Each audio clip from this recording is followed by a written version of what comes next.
Tell me like a Hellcat.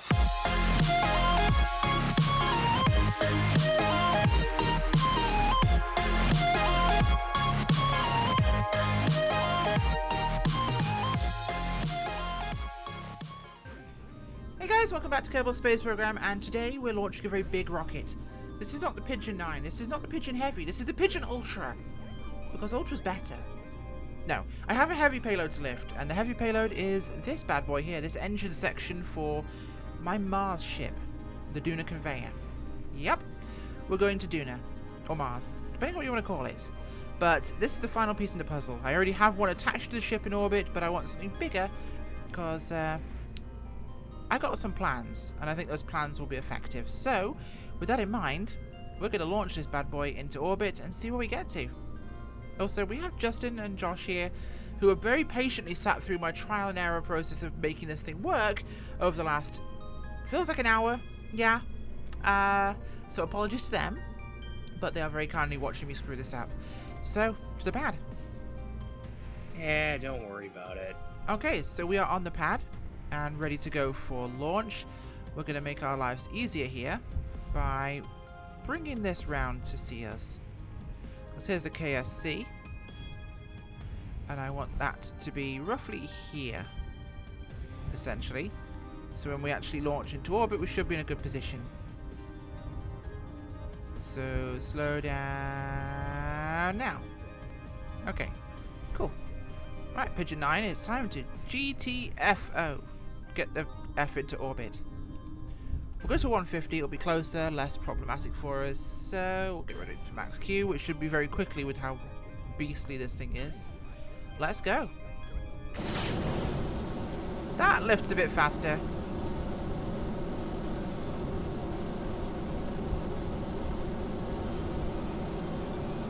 Let's get ready for max Q here. Josh, you've been very quiet this time. I'm reading. Oh, I thought you were just very critical of my abilities. No, you will make 10,000 times more progress than I will be.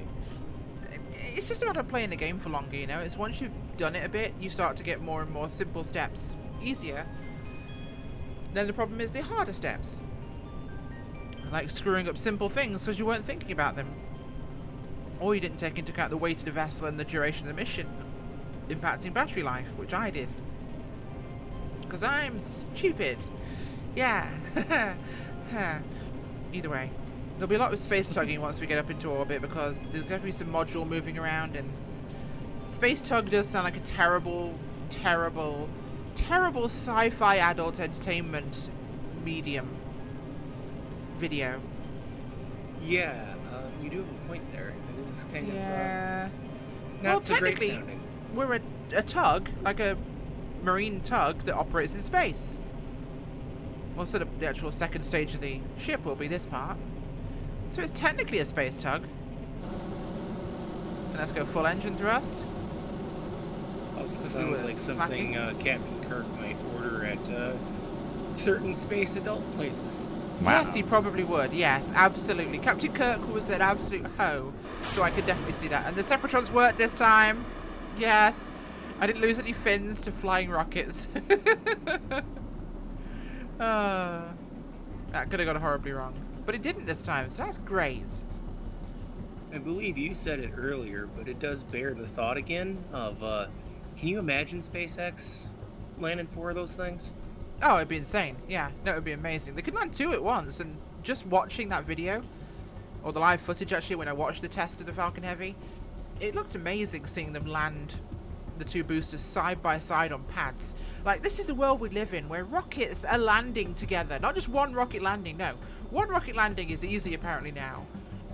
They landed 2 orbital class rocket boosters next to each other at the same time on landing pads at the Space Center.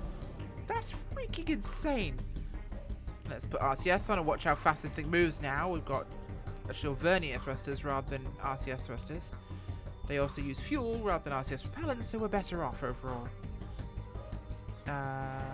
It's giving itself its direction now.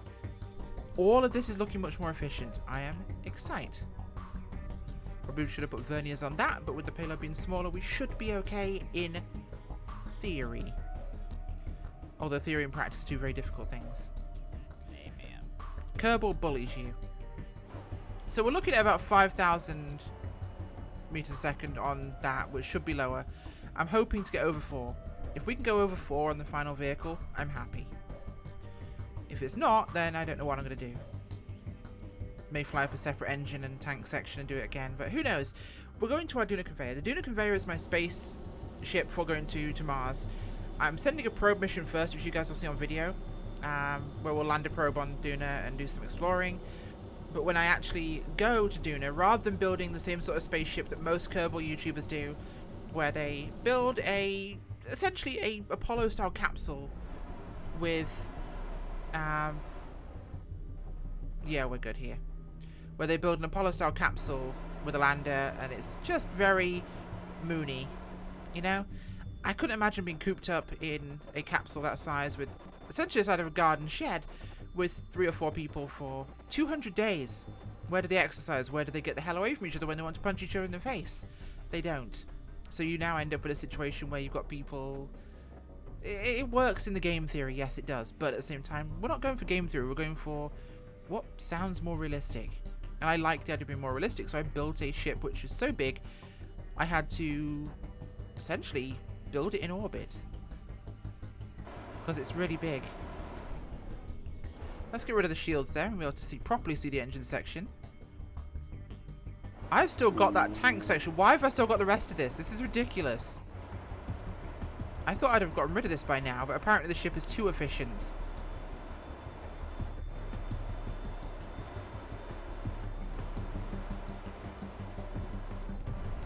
No, I need to get rid of this, so disengage that for now. You need to GTFO.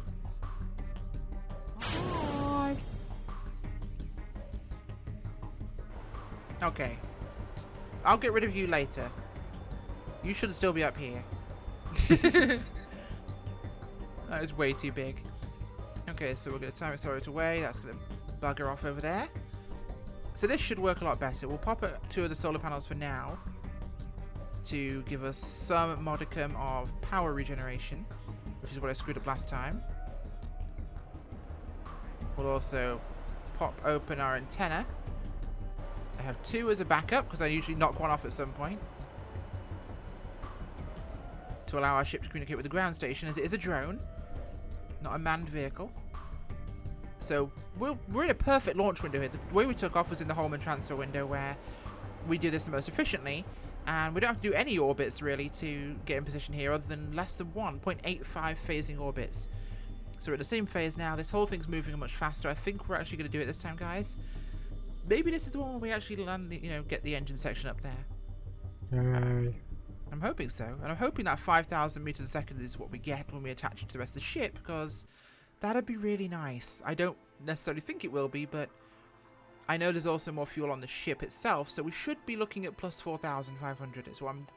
That's my goal. That's what I'm hoping for. Trying to build the most efficient ship I can, which is not hard, well, not easy when you're not really doing much math. I'm starting to do more and more math with this because it's really complicated at times, but I'm trying to go off experience and math and every other combination of stupid things. Okay. So we're positioning now for our next burn. We're on course to rendezvous. So we'll have a 4-second burn, which doesn't make much sense to me right now, but I'm sure we'll find it. This will push us out to there, I think, once we've actually positioned ourselves. This is the this is our retrograde burn, so this is not a big burn to slow us down. But we're only 50 below it, so we should be good to go. So this should actually decide to speed us up now. This might be working this time. I hope it does. Remind me someone to put these away before we start maneuvering around things, because I'm going to screw things up if I do. So someone remind me. Because I have terrible memory. Yeah, I'll do my best. I'll try to remember as well. Watch all 3 of us forget. Oh, it lagged for a second and now it's fine again. Oh, there's the ship. There's the ship. Okay. Wow, okay, we're getting closer. Yeah, that's how big it is. You can see it. Dear God. You can literally see it sitting over there. And we're coming in chilling. close. This is a really close approach.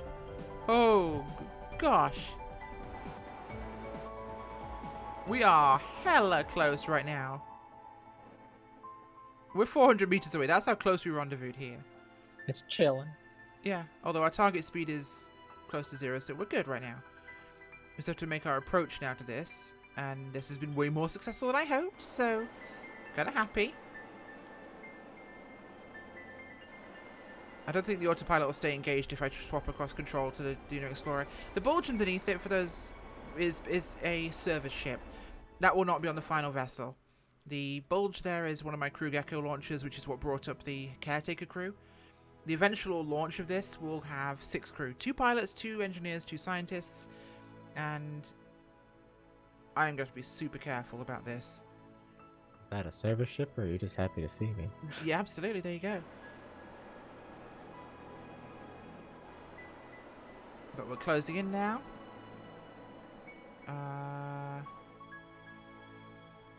Not sure of our exact distance, but we'll keep an eye on it. What's our distance now?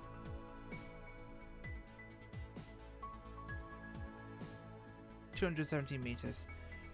So this is getting ready to burn to slow us down and hold that position. Which is when we separate off and go do some space work. We'll stay in our parking orbit of 100 meters. That should be fine for us. Because I'm going to have to do some serious flipperooning once we get this done. Because I have to get rid of the old engine section first. Which means swapping to that vessel and hooking her up. I should be able to manually maneuver the rest of the vessel away from it rather than moving the engine section. So it's becoming a space workshop now. Okay, burn the engine and we're slowing down to a stop. Nice. So we are now in our parking position. So now I swap to stabilize that for a start. Swap to the Duna Conveyor. And it is time to separate off the engine section. Which it turns out was just as big. Oh dear. Although I should have more fuel theoretically. So, decouple.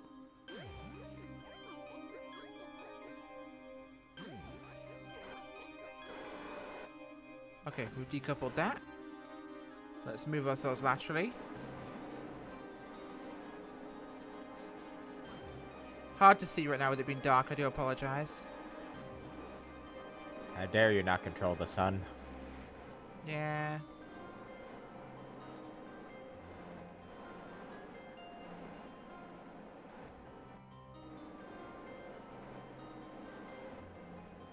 Okay.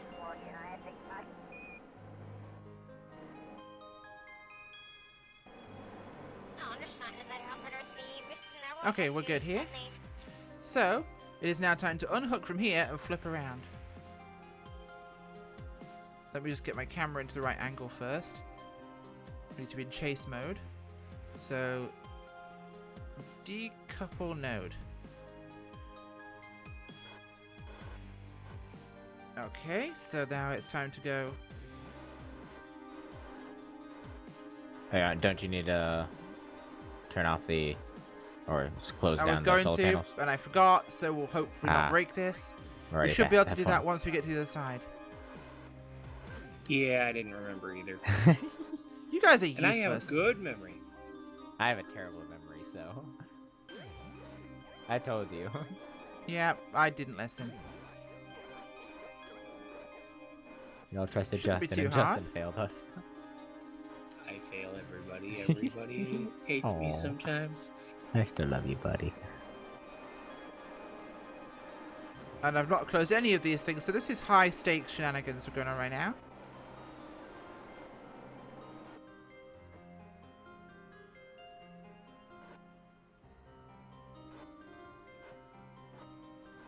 And I'm somehow doing one of my best maneuvering jobs I've ever done.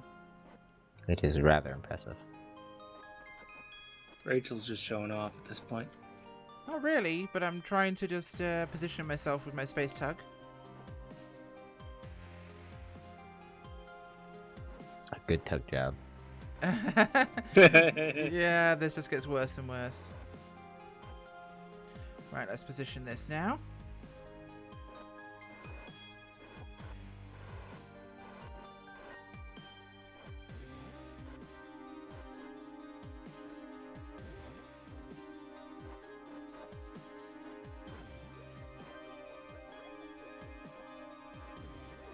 Okay. How are we looking? We're looking good.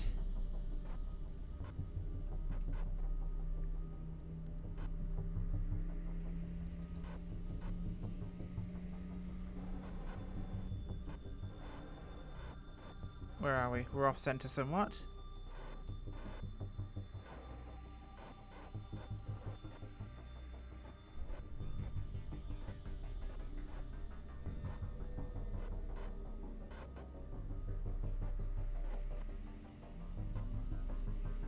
Okay.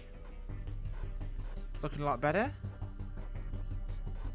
This is literally eyeballing a docking of 2 spacecraft. This is dumb. Don't do this, kids.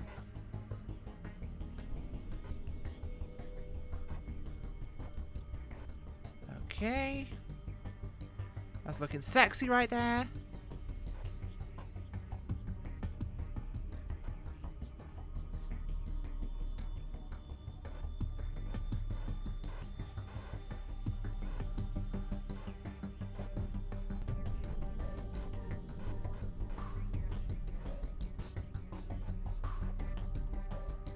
How am I off center? Come on.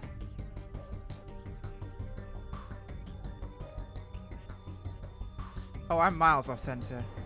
Oh no. It's going to auto capture because I'm close enough. Come on, Kerbal. Just touch the tip. There we go. Boop. Okay.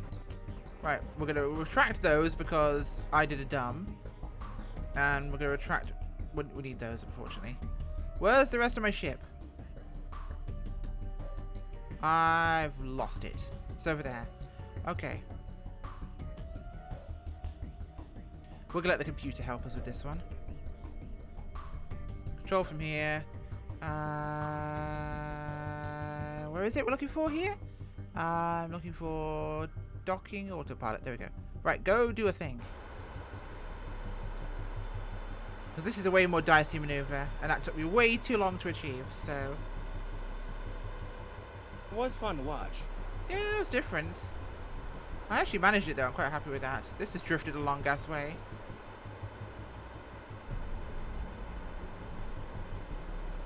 Okay, what's our fuel situation looking like? We're good on monopropellants, so that's okay.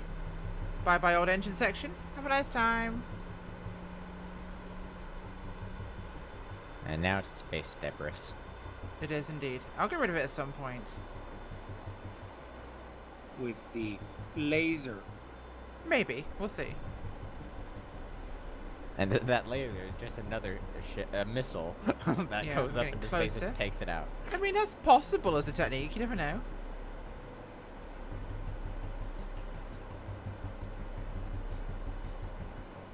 I think I'm That's how clicking I on the right imagine. target.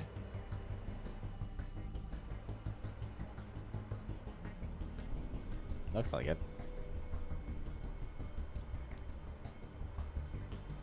We are now. It's finally spinning around and deciding it wants to go the right way. That's You always are helpful. hissing through the monopropellant. Oh my gosh. This could be borderline on monopropellant, so we may need to actually move that into position depending on if this runs out or not. Which is plausible. We just let that drift a bit too far. So it has a radial momentum going on right now. So we'll need to reposition the whole vessel once we have, make sure orbit is stable. But we're in position with the docking segment we need. So distance to ship is 140 meters. That's much further out than I'd like. But we're on approach, so that's good.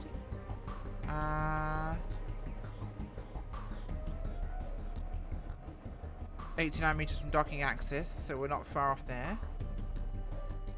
Where is she? There she is. So we're positioning for docking axis, then we'll move forwards. Once we actually arrive and we dock the segment, I will show you guys the Duna Conveyor. See, that is my crew gecko just docked to the crew access port on the belly. We have science modules, we have communications, we have power, we have batteries, we have a lander stored in here, and space for the crew to live, which is the most important part. Because that's the thing I really wanted to be realistic about this. I wanted there to be somewhere for them to actually exist, you know? Because rather than a tiny little capsule, I mean, theoretically, we could go to Duna with the entire 3-person crew in one of those things. No, that's not realistic. They have to have some room. It makes the most sense. Give them room or let them kill each other? Let's give them room. Exactly. Okay, so this is maneuvering into position now.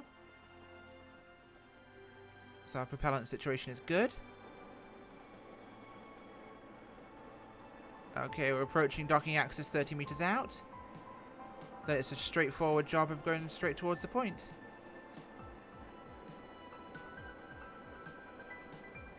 Closing in now.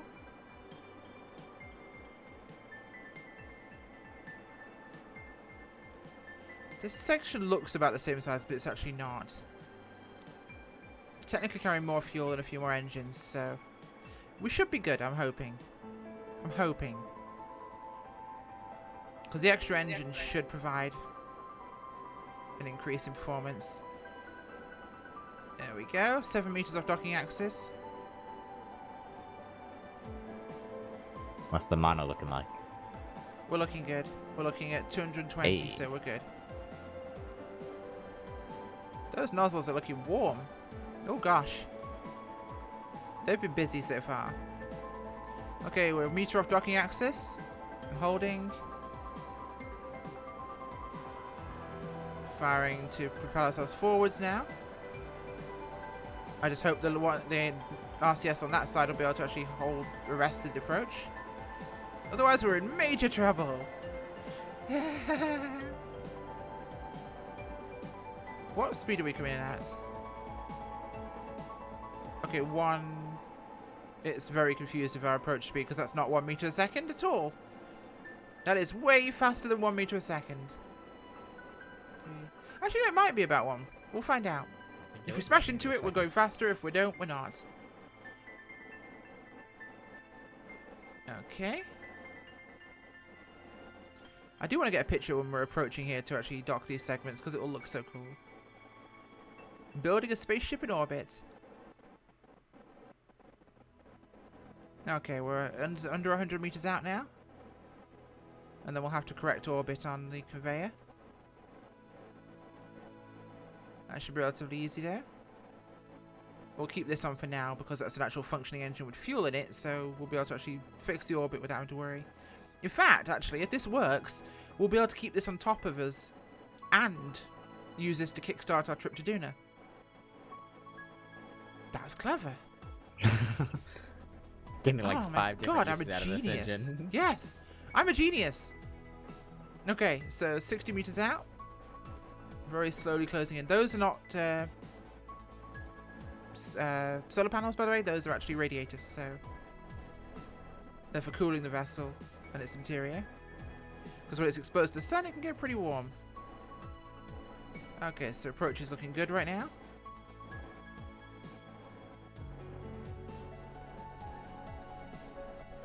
.44 meters out.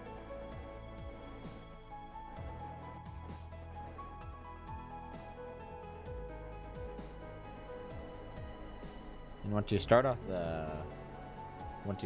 the Duna mission and release the initial engine, then it Yep. can be a galactic incident when it crashes into a populated planet.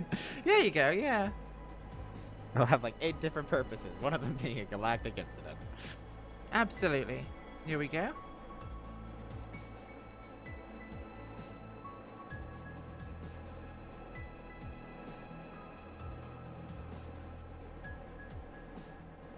Nearly there.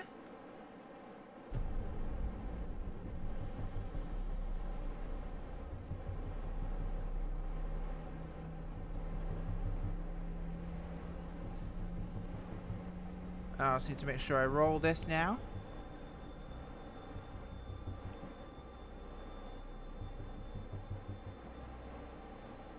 To make sure our RCS points are lined up. Looking good.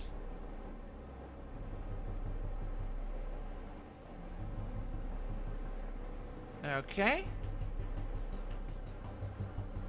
We're looking good. We are 1 meter out to docking. Braking, commencing. We have dock.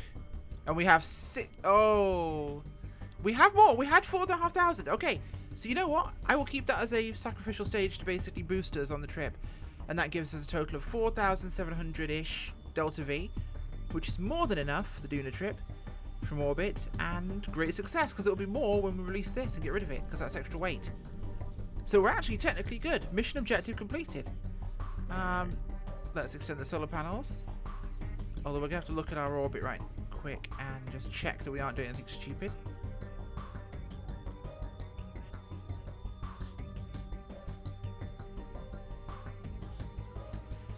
Okay, our panels are opening now. Oh, that's pretty. So yes, this is the Duna Conveyor. Let's put ourselves into a prograde position. How much RCS propellant do we have? Oh, we've got 1,200. There's tons of RCS on this thing. And this maneuvers pretty quickly with all these nozzles, so this will actually do the trip nicely. There we go.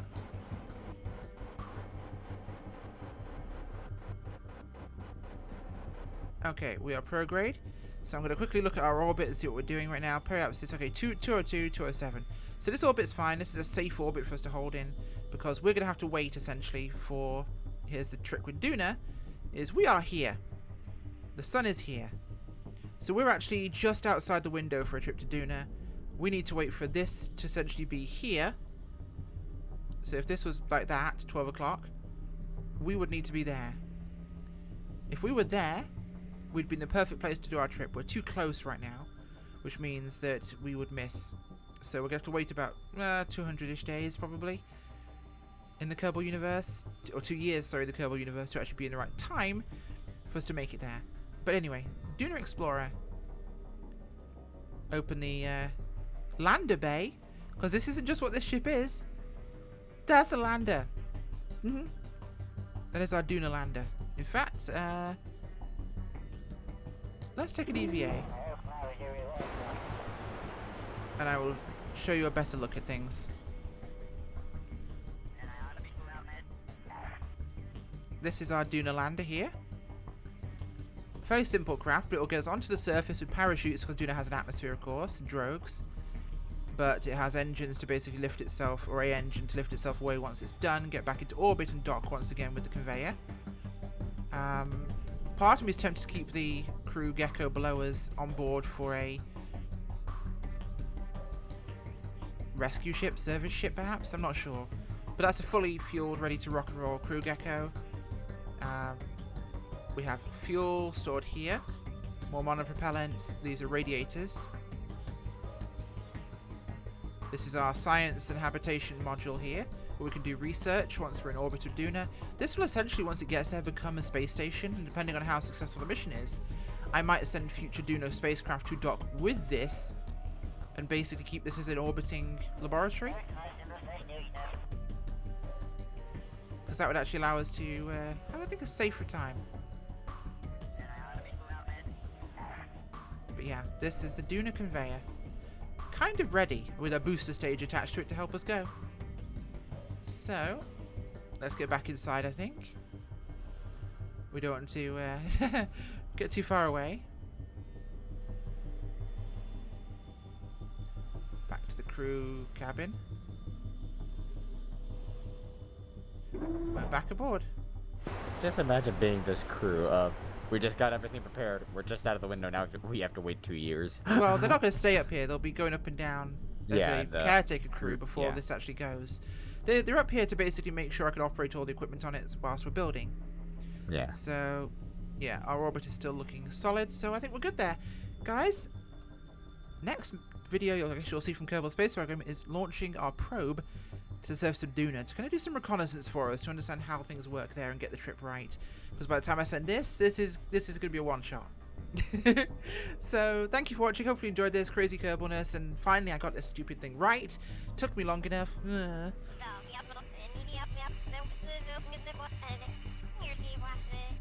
Yeah, what they said.